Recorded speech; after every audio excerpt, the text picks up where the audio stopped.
de Antioquia. Y hoy estamos muy contentos porque empezamos el año de la mejor manera. Vamos a tener un invitado muy especial. Él se llama Cristian Acosta. Él es un colombiano que trabaja en este momento en la empresa Blue Origin como controlador de vuelo. Y pues nada, lo tenemos acá para que nos cuente un poco sobre su experiencia en el campo aeroespacial, para conversar un ratico. Y bienvenido, Cristian, ¿cómo estás? Muchas gracias, Laura. Es un gusto estar acá. Sí. Para nosotros es un gusto tenerte con nosotros. Ya el espacio es tuyo. Al final vamos a tener un espacio para preguntas, para que por favor las vayan dejando en el chat si tienen alguna inquietud durante la conferencia. Muy importante que sepan que toda la conferencia la va a dictar en inglés, pero pues las preguntas las podemos hacer en español y la parte de la interacción también. Entonces ahí esperamos sus preguntas en el chat y nada, de una. Listo, gracias. ¿Sí ven mi presentación? Bueno, entonces yo me llamo como... okay, so thank you, Laura, for the introduction. As Laura mentioned, my name is Cristian Acosta. I'm an aerospace engineer, and I'll be talking about my experience and educational background and work history, and then also a project. So yeah, again, this is what I'm going to be talking about today. Just I'm going to introduce myself, talk about my internships, and then mainly focus on a rocket project that I did in college. Okay, so who am I, right? So like Laura mentioned, I am Colombian. I was born in Bogota, but then I moved to Los Angeles, and I lived there almost all my life. I went to the university called California State University Long Beach, and I started in 2012 and to pursue a degree in aerospace engineering. And through my academic career, I participated in various organizations, mainly composed of rocketry organizations. I have participated in various internships, such as with like companies such as SpaceX and perhaps the most well-known government agency for space exploration, NASA. And then I graduated in 2018 with my Bachelor's of Science in Aerospace Engineering. And currently today I'm working as a flight controller for Blue Origin. Activities that I enjoy, for example, are hiking, traveling, and skydiving. So those are some of the activities I enjoy.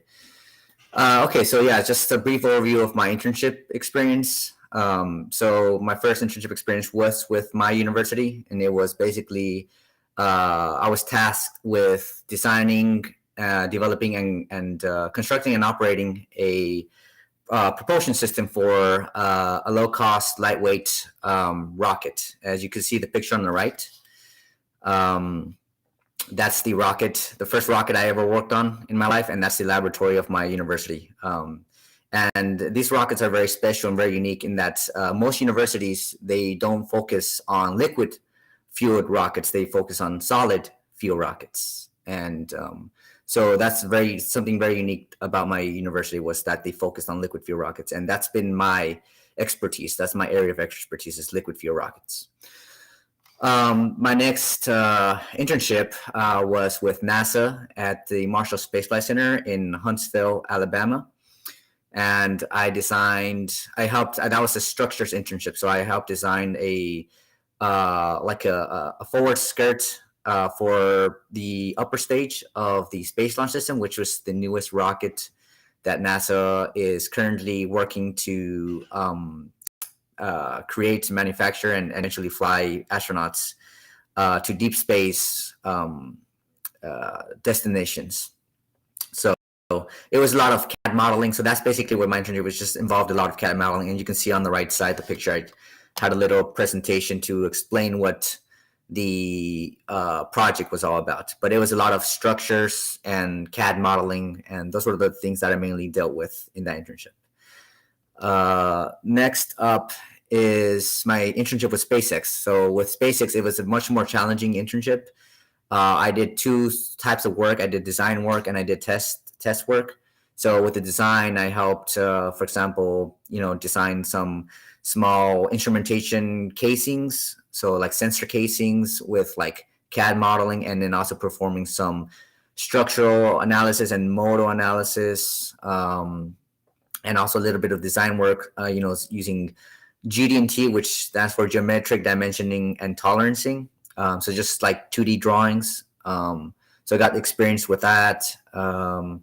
And then test work, I did some, testing on some like bearings with like LN2. So like a lot of test planning, got some experience with that. A lot of proof testing, got some experience with proof testing and procedure writing. So there's a lot of that in the mix here. But yeah, that was my internship with SpaceX. This was fall of 2015. Okay, my next internship was again with NASA, back at the same location as before. So this was in fall of 2016, and this one is my first internship that I could say was propulsion based, propulsion related in terms of working in the industry. So I did similar things. So I did some design work, some test work, mainly test work. So worked with small micro thrusters, so like green monopropellant propulsion systems, and this involved a lot of like, again, test planning, writing test procedures, having safety assessments, creating schematics, and yeah, there's just a lot of test planning involved, working with fluidic connections, pressurization panels, and even working to test this in like a vacuum chamber. So that was a very neat project for me.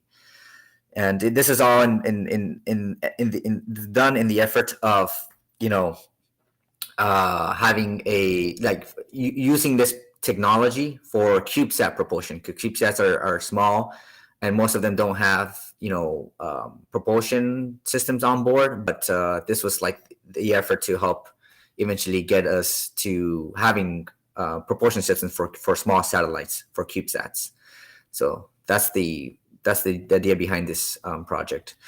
And then in 2017 and 2018, I essentially did the same. I was back at NASA again in the summer and did a new propulsion work. This was more of like power balance modeling. And power balance is essentially, what you have a propulsion system, right? And you want to understand, what sort of pressures you're seeing, like what sort of temperatures, pressures, mass flow rate. You want to know everything at different nodes, right? At different points in the system. What does that look like? How do you balance the system, right? How do you balance a propulsion system? So this was an effort.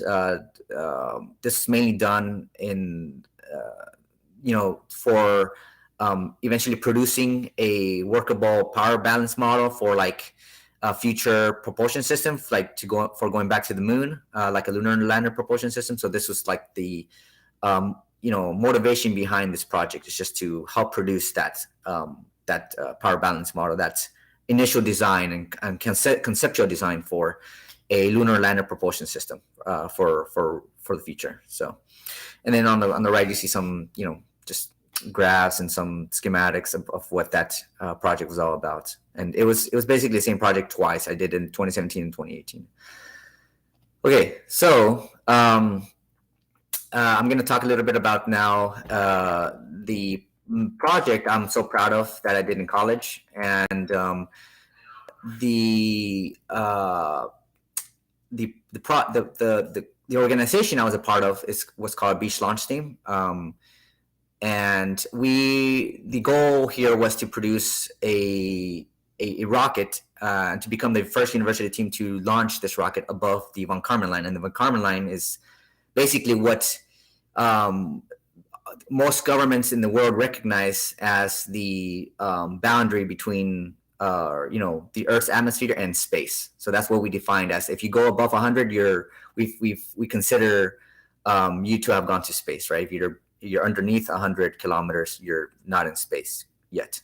But so this rocket was a bipropellant rocket designed completely by students, and to be used in a competition called the Far Mars Prize competition. And the objective, the goal here was to launch a rocket to an altitude of 45,000 feet, and also use the propellant combination LOX, liquid oxygen, and methane. In this case, we were going to use a liquefied natural gas, which is primarily composed of methane, but it has a little bit of ethane, for example. But then we would launch it with a payload of around 2.2 pounds. So that's basically an overview of my project in college. This is like the last year of my college. So basically, this was my contribution. Basically, what did I do for this project, right? So I was co-project manager, and so I led the vehicle design effort.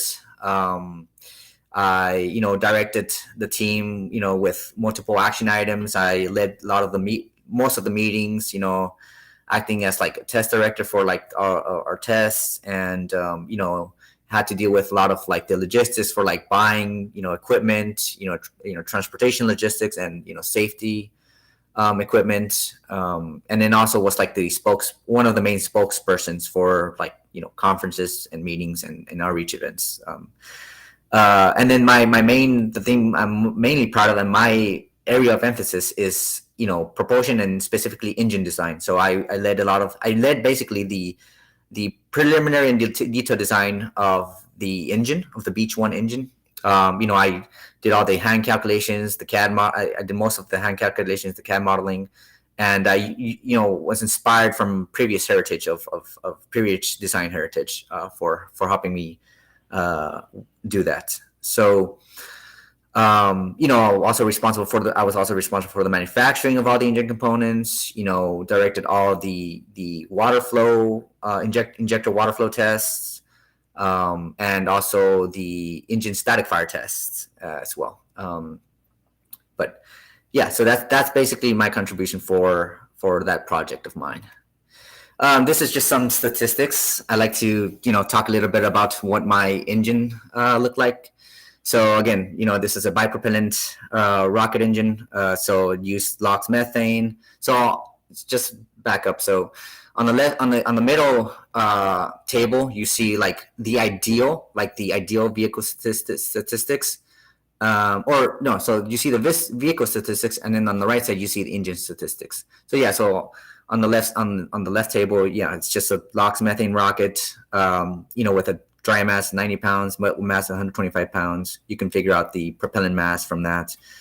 The engine cycle, it's very simple, right? It's regulated, pressure fed. So you have a pressure in tank, and then that you will use to pressurize your propellant tanks, right? The airframe was fiberglass epoxy, and the propellant tanks were just like, we took fire extinguishers and used them as propellant tanks, like water fire extinguishers, and used them as propellant tanks. So that's pretty an interesting design concept there.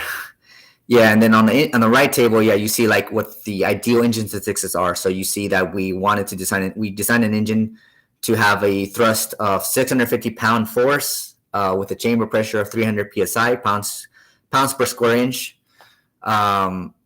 I want to apologize, maybe.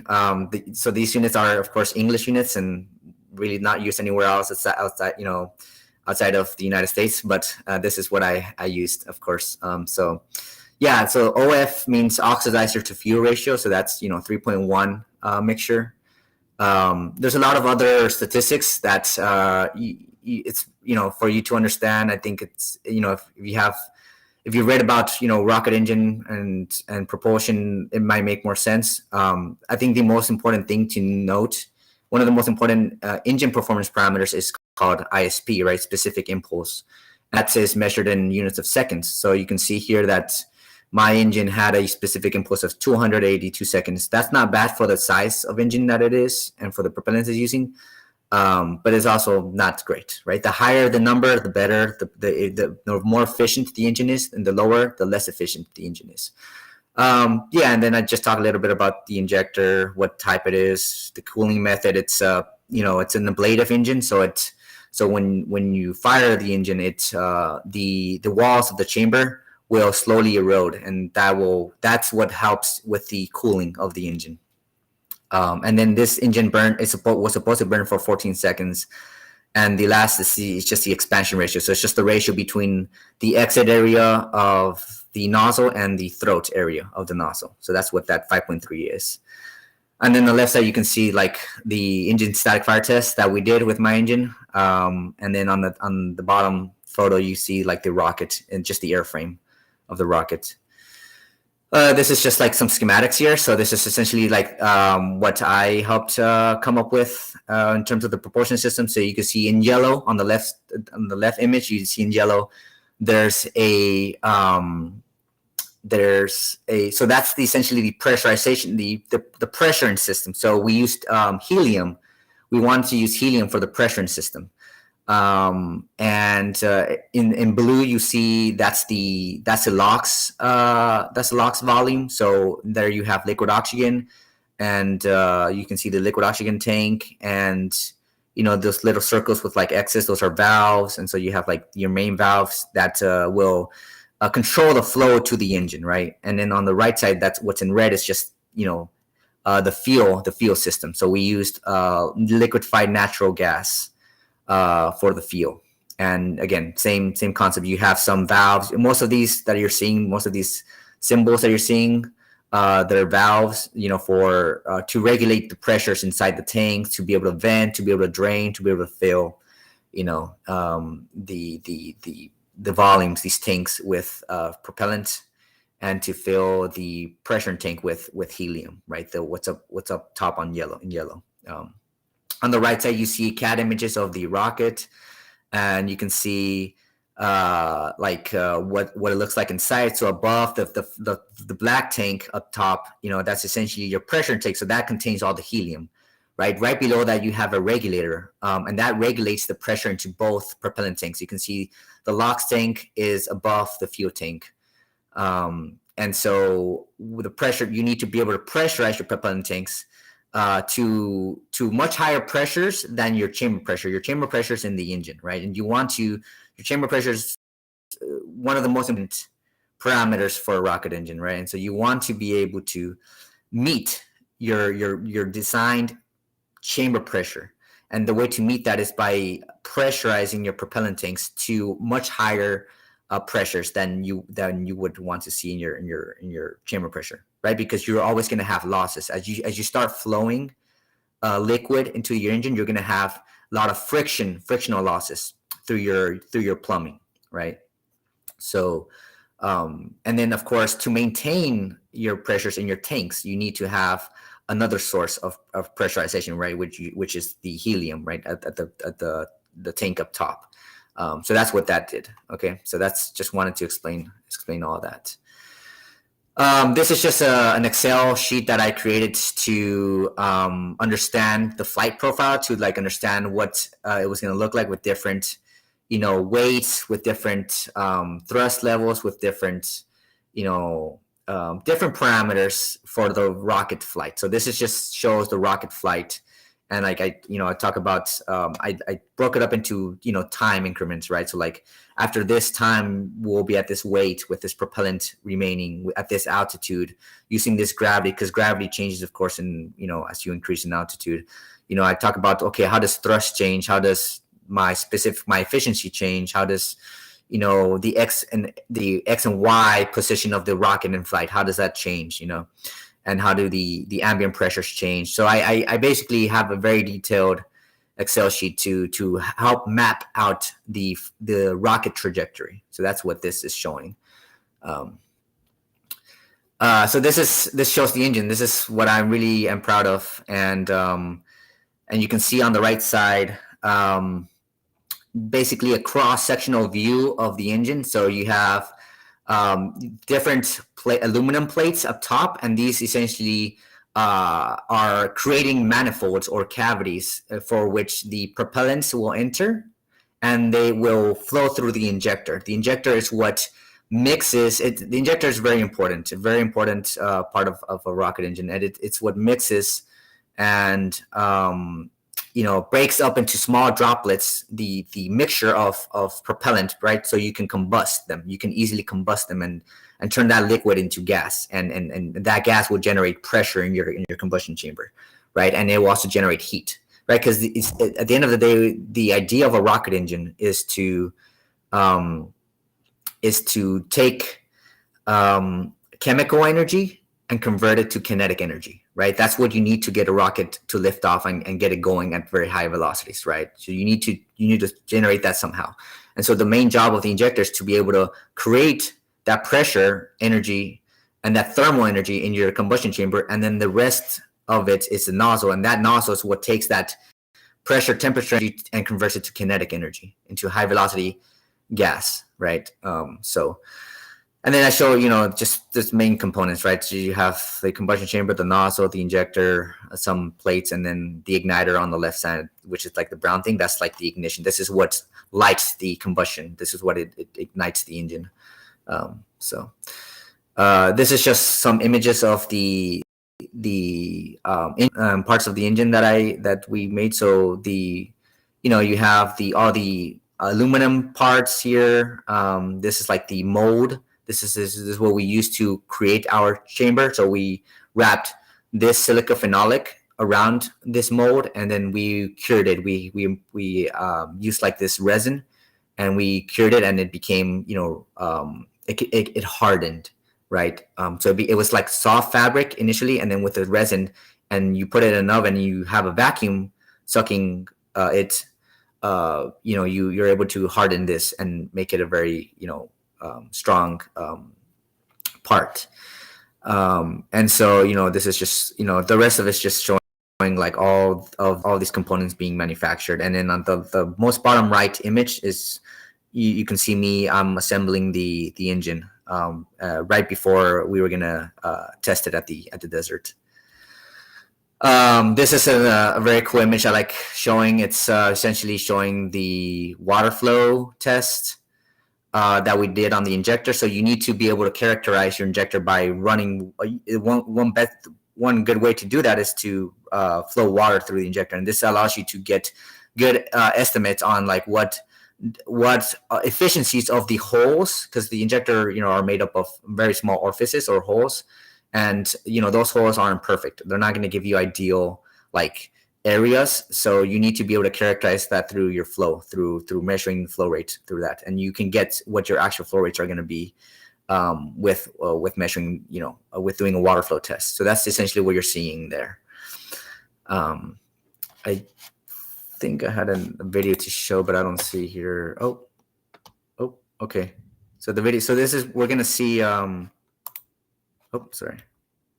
So I think if this is playing, can't tell if this is playing, but yeah. Okay. Yeah, I had a video to show. I don't know if it's playing or not, but yeah, I'll move on because I don't know if it's gonna play or not, but yeah, move on. So we ran the test, and essentially we learned a lot. Right? This is a very extreme environment that you're putting the engine under, right? It's the flame temperature, the temperature of the gases inside of the combustion chamber are extremely hot. You're talking like 5,000 degrees Fahrenheit, and so that's enough to burn and melt the highest temperature material you can think of, which is I forget which one it is, but it can melt to any temperature, right? So you need to be able to cool this engine effectively, and that's why we used silica, tape, and phenolic resin. The phenolic is what evaporates and that helps cool, right? Evaporation is a cooling process, right? So it helps cool the engine. So that's what you see on the left side is the aftermath of the engine hot fire. And then on the right hand side, you can see the injector, and it looks very toasty, and we really did not provide enough cooling for it. It got very hot. It melted in a lot of spots. So it's basically it was basically done. Like you can't reuse that, right? That's no good, right? So we learned a lot, and I'll talk about the lessons learned in the next slide. But actually, a couple slides after this. So this is just like showing the data for like the engine, right? So this is just a thrust time curve graph. So you can see we had load cells that allowed us to measure thrust, right? So we were aiming for 650, and we got around 525 pound force in thrust. So you're always going to have losses. You're never going to you can get as close to ideal as possible, but this is an engine that it's suffered a lot of damage to it, and because of that, the thrust performance was just not great, right? But of course, we wanted to learn. I mean, that's one of the primary goals of doing a project like this in college, is just to learn so much. This is another graph talking about the systems pressure. So how I was mentioning that you have a pressure tank, you have two propellant tanks. So this is just showing, okay, the blue line here is showing, the decay of the pressure tank, of the pressure inside the pressure tank from the helium, right? As helium is being consumed, you're losing pressure in that tank, right? So, but at the same time, if you look at down here, these pressures are staying constant, right? Because these are the pressures in the propellant tank. So you have LOX tank pressure and fuel tank pressure, which are basically right here. So you're maintaining constant pressures here, right? And that's thanks to the helium that is decaying, right? Because it's being used. But here, this red line, this red curve, that's the thrust. So that's the chamber pressure. So you can see the chamber pressure suffered horribly. And the reason for this is it'll be very evident. One of the most important things in the rocket engine geometry is the throat, right? The smallest diameter of the nozzle, which is called the throat. And that's essential to maintain its dimension, first to maintain its dimension so that you can maintain your desired chamber pressure. And so at one point, we eroded our throat so much that our throat area expanded, and it caused this downward. You can see here that we lost chamber pressure significantly, right? And that's because we eroded our throat a lot, and so that's why you have this step down right here. That's what you're seeing here. And of course, here it's just basically shutting down the engine. You're just shutting down. We didn't really shut down. We just let it run out of propellant, and so it just bled pressure completely, right? It just shut down. So you can see it. The engine hot fire lasted around maybe 10 seconds, 11 seconds. We were aiming for more like 9, maybe even 8 seconds, but we were aiming for 14 seconds of hot fire time.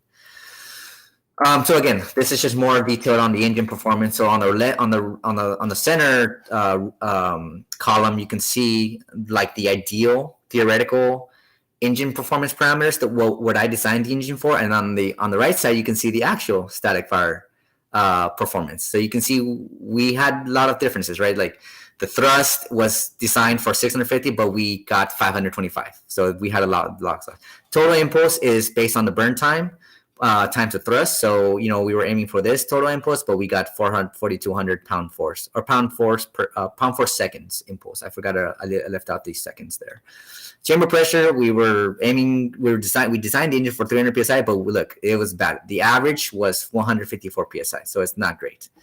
Propellants is just LOX LNG is what we use. We designed it for methane, but we ended up using LNG, which is very similar. And it served our purpose, so it didn't really matter too much. So mixture ratio is like, again, oxidizer to fuel ratio in the combustion chamber, so that's 3.1. But really, we actually saw 2.67, so it's much more fuel rich.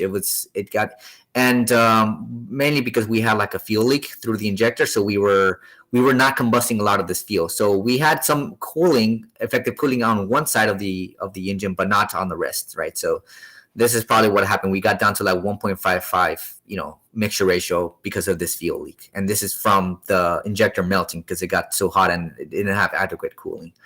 And then specific impulse, designed it for 282 seconds, and we only got 234 seconds. Engine cycle the same, and then look, so we wanted to get 14 seconds of hot fire time, but we only got 8 seconds, so almost half of that. this is just some.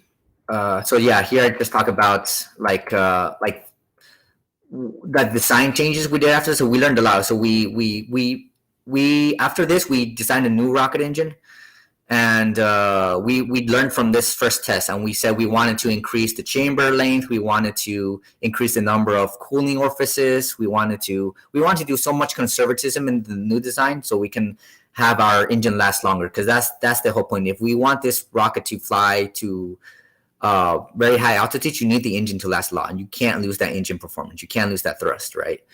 So we made a new design. So on the left side, it's just us looking at the aftermath of the engine after the first test. And then on the right side, this is the flight engine. So this is the engine that would actually fly on the rocket. And you can see all the plumbing of the rocket here.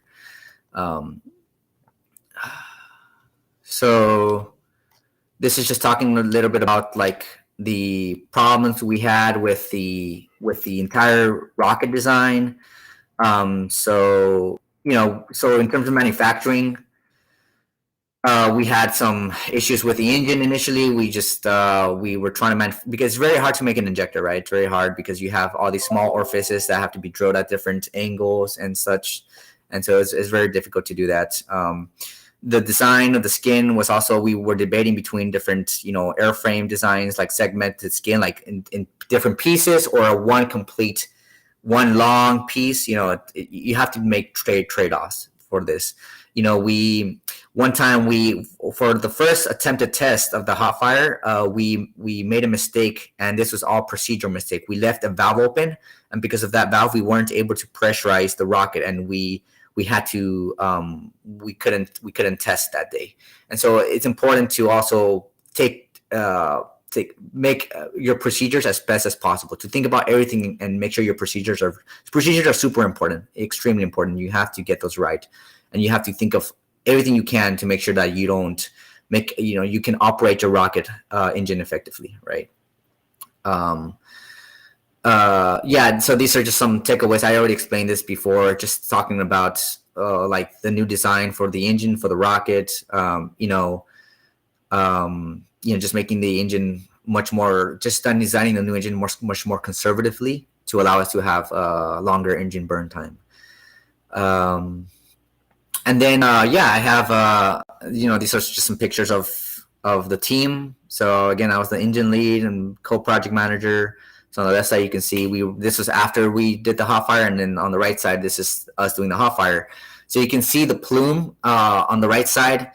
You have a little bit of green, and that green is coming from the burning of copper wire from the igniter. So the igniter has copper wires to be able to send the current to the pyrotechnic charge, right? And this pyrotechnic is just a solid rocket motor, small solid rocket motor that will start to burn if it gets some if it has some energy applied to it, right? Some thermal energy applied to it. So that's essentially what's coming out as green, is that copper burning, right? And this is only on startup, so this is not during the full duration. And then since it locks methane, it looks very like orange, bluish, reddish color, the flame, and this is all from just the combustion products that are coming out. Methane, when you burn methane with oxygen, you're producing carbon dioxide, and you're producing water. You're producing both carbon dioxide and water. Of course, if you don't burn it at your stoichiometric ratio, which is the ratio where you don't have any leftovers, you're burning everything completely, then you should have the ideal. You should have only carbon dioxide and methane, but we don't burn at stoichiometric, right? We burn at off stoichiometric, so like fuel rich. So you will get a little bit of extra, CH4 coming out that's unburnt, So, but yeah, this is the overview of the project. Let me just show some more pictures here. So on the left side, you can see our main valves. So they're like, in the center of the picture, you can see some small 1/2-inch main valves, some ball valves, and this is what controls the flow of the propellant to the engine. But later in that day, we learned that we were not, we didn't have them located in the appropriate position. What you want to do is you want to locate these valves as close as possible to the engine. So you can see we had a lot of line length downstream of the engine. So much line length. And what's bad about this is that if you open your valves, all that line length that's down there, it's not chilled in. And chilling in is very important, right? You want to have your hardware, your plumbing, as chilled in as possible, because you don't want to gas, because these propellants are cryogenic liquids, right? They exist in the liquid phase at very, very, very low temperatures, right? So if you expose them to ambient temperature hardware, like the plumbing that's downstream of the valves, they're going to want to boil and gasify immediately on contact, right? So you don't want that to happen, because then you can overheat your engine if it gets to it, right? So you want to have the shortest distance possible between your main valves and your engine, so that you can see mainly liquid going into the engine, because that's what the engine wants. It wants to see liquid, right? It's designed for liquid. That's the most important, because if you don't get liquid, your densities are off, right? If you have gas, it can be the same fluid, but if it's gas, if it's in gas and it's in liquid, the gas and liquid phases are different densities, right? So that's why that's important. This is just showing some, Excel calculations I did for water flow tests. So like when I was showing the water flow test, we had this Excel spreadsheet to help us calculate our mass flow rate, and our CDAs, which is like a CD is like a coefficient of how efficient your orifices are, right? And your areas of the injector orifices. This is just some more CAD models of the propulsion system. So on the left side, you can see the pressure end. So the pressure tank, which contains the helium, the regulators, the big cylinder in yellow. On the middle image shows like the feed system. So from the propellant tanks to the engine. So this is what the main valves is showing. That's what that image is showing. And then on the right side, you can see the engine overall. So the two fittings up top is where the propellants will flow through. Locks or fuel went through the middle fitting, and locks went through the outside fitting. And then this is just us load. So when in order to so for us to be able to use LNG, so liquefied natural gas, we had to go to a LNG farm and fill this dewar with LNG. So this is just showing me and my friend and my coworker here. We were just filling the LOX dewar with LNG. So it's again very cold temperature cryogenic fluid, and it's essentially our fuel, right? It was the fuel for the rocket. So this is what we were doing. Just some pictures there for you guys to see. And this is just some more pictures of the static test. So this is when we were loading the propellant tanks with LOX and liquefied natural gas. So you can see how cold it got on the frost. See the frost formation? So this is water vapor in the air condensing, right? It's condensing because it's seeing cold. The hardware, the water vapor around these lines, it gets cold, right? So it condenses and it forms ice. It forms this frost or ice. And so you can see the bottom middle is like showing the pressurization system for the helium. The bottom right is showing the main valves that they're getting cold, right, from all that the propellant. You can see me on the top right image, on the right hand side at the bottom, and we were just loading propellant to the rocket. So this is just again an image of the rocket engine firing. So on the left, the upper left is the static fire underway. And this is startup. This is at ignition startup, and then the upper right image is showing the hot fire during steady state condition, right? And then the bottom left is just showing the engine after it hot fired, and then the bottom right is showing the injector after it hot fired. What else? So that's all I have. So I think I'm ready for questions. And actually, before I open it up for questions, I guess I want to show you. This is the flight injector. So this is the second iteration of the injector. This is the sign. So you can kind of see how it looks like. LOX would go through here, and then fuel goes through there. And then it got very hot, right? You can see it got very hot. It got toasty. It melted here a bit. But yeah, this is what I love. This is this is my field, my area of expertise, and I love propulsion, rocket propulsion, everything that has to do with rocket engines. Yeah, this is just my thing. So I'm ready for opening it up for questions now. So.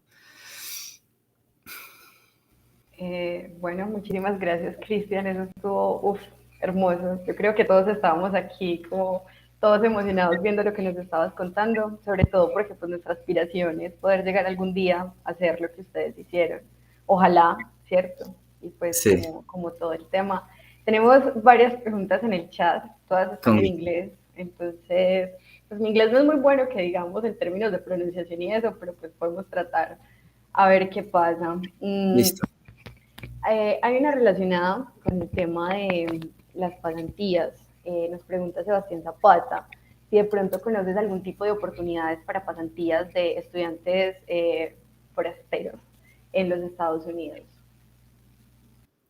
Una muy buena pregunta. Y yo sí creo que hay. Es que yo obviamente no he investigado más sobre eso porque yo pues no soy estudiante de foreign, ¿cierto? No soy un foreign student.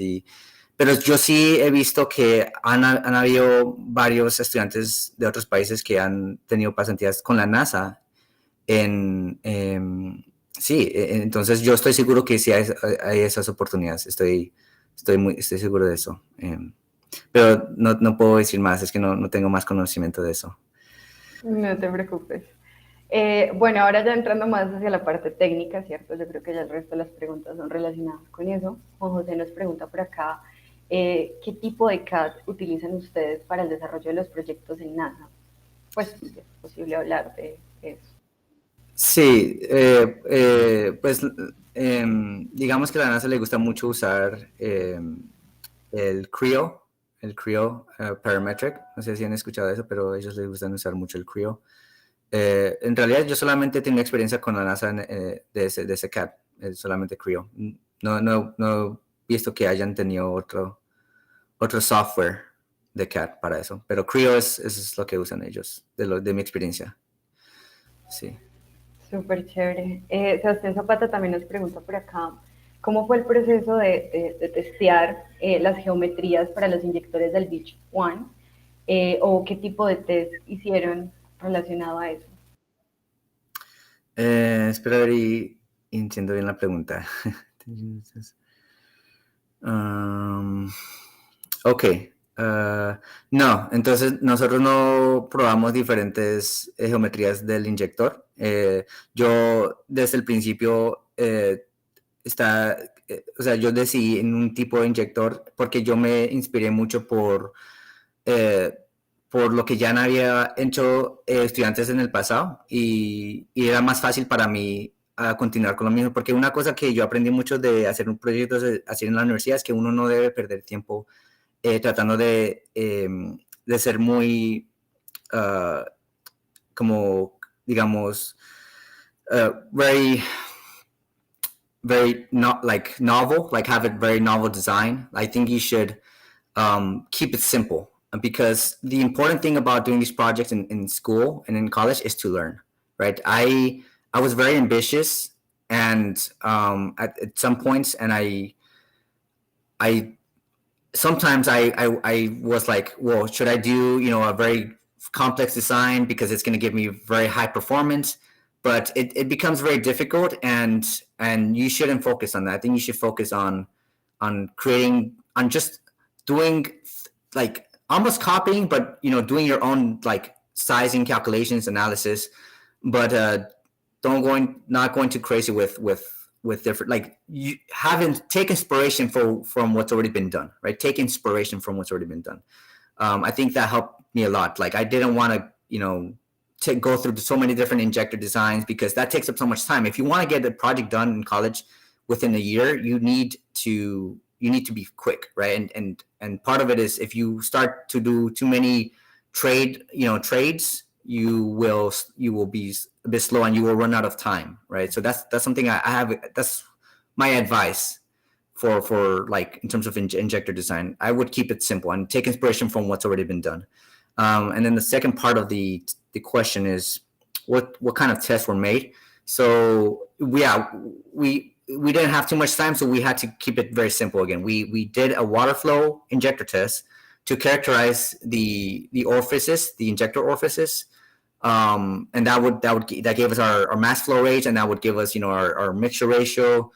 So that's one test that we did, water flow test, and then after that we did a hot fire test, right, to characterize the engine as while it was hot firing, right? So yeah, so I hope that answered the question. Sí. Ok, por acá tenemos otra de Juan José también que nos pregunta si es posible que nos puedas hablar un poco más respecto a los pasos para elegir el tipo de propelente y el ciclo del engine, sí, pues o sea, como Sí. el motor y todo el tema. Bueno, sí, entonces digamos para escoger los propelentes, eso fue algo para mí muy fácil. O sea, es que nosotros hicimos ese proyecto para entrar a una competencia de cohetería con otras universidades, y parte digamos, habían dos premios. El primer premio era para llegar a esa altura, ¿cierto? Esa de 45,000 pies. Y la segunda parte era si hacer eso, llegar a esa altura con la combinación de propelente oxígeno líquido y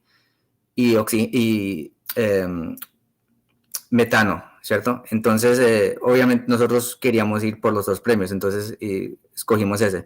Pero yo recomiendo mucho que escojan un propelente que sea muy ya establecido en la industria y que sea fácil de utilizar, operar, algo que se pueda conseguir de forma fácil, que sea barato, yo recomiendo mucho el ethanol, el etano, creo que es que se dice en español. Como combustible, como oxígeno líquido, yo siempre recomiendo ese si se puede conseguir allá. Yo no tengo mucha experiencia de usar aparte del oxígeno líquido, que el oxígeno líquido es ya muy típico, es ya lo que se usa, es como el estándar de la industria de estos proyectos. Entonces yo recomiendo que sí continúen con escogiendo el oxígeno, pero que utilicen como algo básico que pueden conseguir. Por ejemplo, yo conseguí el etano, el ethanol en un supermercado. Eso es algo así, ¿cierto? O también pueden conseguir hasta gasolina. O sea, yo estaba pensando una vez hacer un proyecto de cohete, de motor, con gasolina. La idea no es mucho, o sea, para los estudiantes de la universidad, yo pienso que es más importante solamente escoger algo que te ayude a aprender, ¿cierto? Y si para aprender más rápido tienes que usar algo que ya es como digamos, ya no se usa, digamos, la gasolina ya no se usa para motores de cohete hoy en día. En ninguna empresa usa eso, porque ya es un combustible muy inferior a los que se usan hoy. Entonces, pero es para empezar, o sea, uno quiere hacer una prueba de motor y no se va a preocupar mucho por el propelente. Yo me preocuparía más por escoger el más fácil que se pueda conseguir y empezar a hacer las pruebas, empezar a diseñar, empezar a analizar, empezar a construir, empezar a hacer las pruebas. Entonces, esa es mi respuesta a eso. Y el engine cycle. El engine cycle también, o sea, hay dos tipos de diferentes, digamos, engine cycles. Hay uno que se llama pressure fed y el otro que se llama pump fed. Obviamente el pump es una bomba, ¿cierto? Que puede presurizar los propelentes cuando entran al motor. Y eso obviamente es muy complejo, hacer una bomba es muy complejo y es mejor hacer una cosa simple. Es como digo, para los estudiantes de las universidades deberían empezar con algo simple y el ciclo más simple es pressure fed system. Uno tiene un tanque de pressure y eso es lo que utiliza para presurizar los tanques de propelente. Sí. Listo, súper esa parte. Aquí hay otra pregunta relacionada, creo que un slide que nos mostraste ahorita, donde tenías como unos datos en Excel.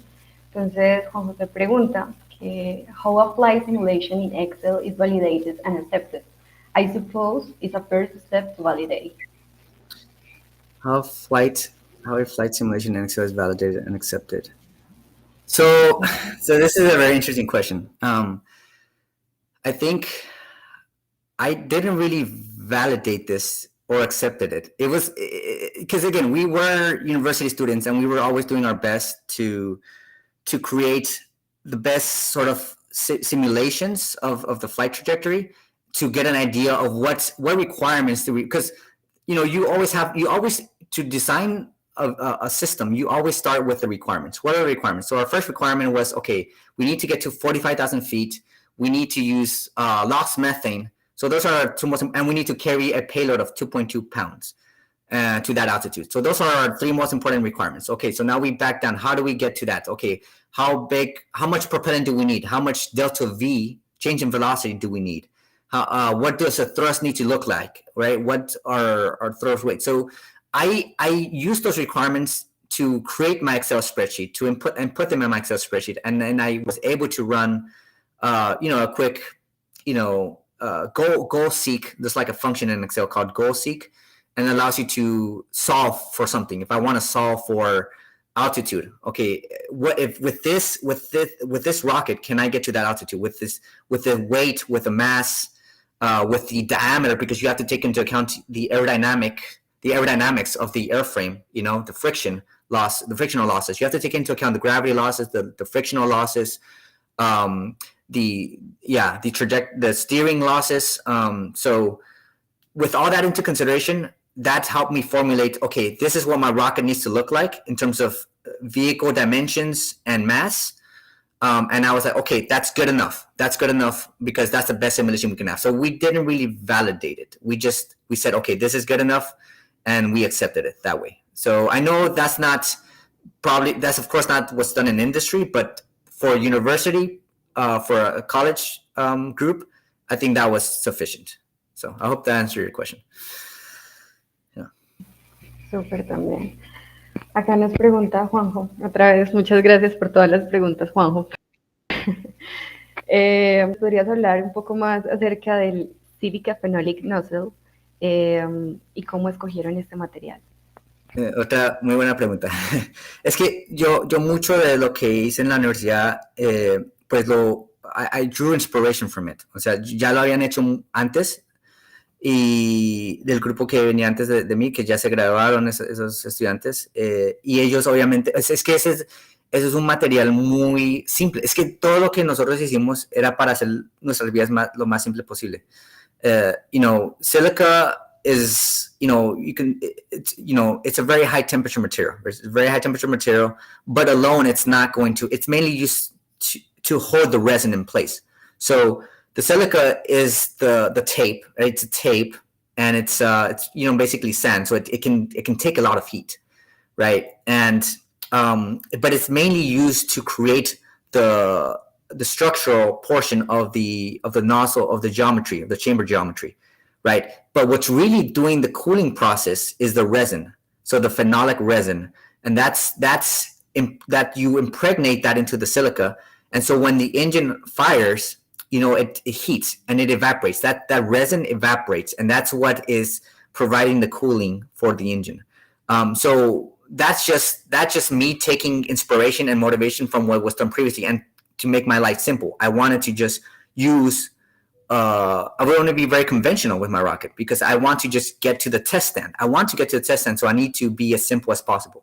Right. I know the what's done now in industry a lot is using regenerative cooling. Regenerative cooling is much, much more complex, and it requires much more analysis, right? Like thermal and heat transfer analysis, right? Because you have to get your cooling passages correct, right? But I didn't have time for that, and I really wanted, and it's a competition, so you don't want them to be innovating for a competition. You just want to get a workable design and fly the rocket, right?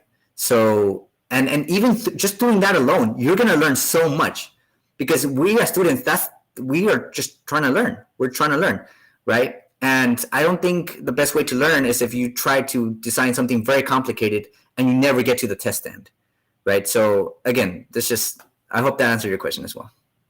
Yeah.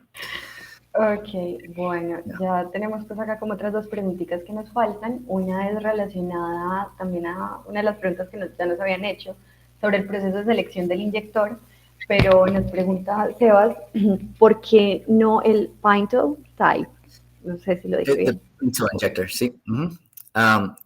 Entonces, pues el pinto injector es muy común hoy en día y entre las universidades es muy común. Y lo bueno del pinto es que uno no se tiene que preocupar mucho por el combustion stability, lo que se llama combustion stability. Pero igual para los motores del tamaño que los universitarios hacen, eso no es un problema que uno en realidad se tiene que preocupar por mucho por eso, porque el combustion stability sucede más, es un problema más para los motores que son más grandes, ¿cierto? Pero para los tamaños que hay en las universidades no es un problema. Pero el pinto también o sea, también te da una eficiencia altísima, una eficiencia de combustión. O sea, hay un parámetro que se llama combustion efficiency o C-star, characteristic velocity, y eso es una medida de qué tan eficiente es la combustión de los propelentes, y eso es lo que te da el pinto. El pinto es un muy buen diseño, y yo no lo hice porque, pues, otra vez, yo ya tenía la experiencia de lo que habían hecho en mi laboratorio antes, y yo decidí hacer lo mismo, porque era lo más fácil, y era lo que me iba a ayudar a competir, a llegar a la competencia lo más pronto posible. El pinto es bueno para si uno quiere hacer investigación, o sea, si quiere hacer más investigaciones sobre eso, pues es buenísimo, pero ya está como más conocido que ya se puede hacer, hay muchas universidades que ya lo están usando para las competencias también, entonces no hay ninguna razón, o sea, porque ya teníamos mi inyector antes, el diseño que habíamos hecho muchas veces, entonces por eso no hice el pinto, pero me hubiera gustado, no estoy diciendo que no me hubiera gustado, me hubiera gustado usar ese diseño mucho, pero sí. Ajá. Excelente. Yo tengo una pregunta ahí como más de mi parte. ¿La competencia de la que hablas es el Spaceport de pronto? No, ese Spaceport es para cohetes de combustible sólido. Okay. El otro se llama el Far Mars Prize, que queda en California, y ese sí es para cohetes de combustible líquido. Súper chévere. Sí. Bueno, ya tenemos la última pregunta, nos la hace Nicolás Buritica. Pregunta si tienes alguna recomendación para nosotros que estamos incursionando en el mundo, pues como de la cohetería y los propelentes sólidos, ¿cierto? No sé si de pronto tengas alguna recomendación ahí y cómo podríamos utilizar como todo eso que tú nos estabas diciendo para obtener mejores resultados. Sí, esa es una muy buena pregunta.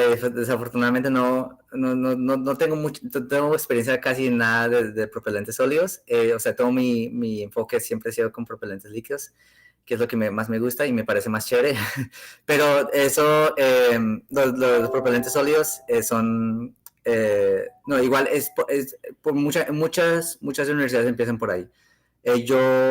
Yo estuve involucrado en una organización también de cohetes de propelentes sólidos, pero en realidad nosotros nos queda fácil aquí en este país porque en Estados Unidos, porque nosotros podemos comprarlos, ya están hechos en el mercado, ahí para comprar. Obviamente, no sé si sea lo mismo en Colombia, dudo que sea lo mismo en Colombia, entonces ahí sí se tienen que hacer de cero, ¿cierto? Ustedes lo mismo lo tienen que hacer, pero aquí también lo hacen, hay muchas universidades. Yo lo que recomiendo es de pronto buscar aquí las universidades que han hecho su propio propelente. Por ejemplo, USC es uno de esos, es una de esas universidades, University of Southern California. Ellos han hecho sus propios propelentes sólidos y me imagino que tienen ya muchas páginas web donde ustedes pueden buscar para que les dé una idea de cómo empezar, o también hay muchos links por online, en realidad, cómo uno puede empezar. Eso en realidad es lo único que les puedo decir de eso. Excelente, no. Muchísimas gracias. Pues ya no tenemos más preguntas. Estuvo súper interesante el tema, de verdad. Te agradecemos mucho por este espacio, por aceptar la invitación y pues las puertas quedan súper abiertas para cuando quieras en otra oportunidad hablarnos. Muchas gracias. Gracias, estoy contento por haberles hablado. Muchísimas gracias. Nos vemos pronto entonces. Gracias a todos los que estuvieron y ya terminamos pues. Gracias. Hasta luego. Okay.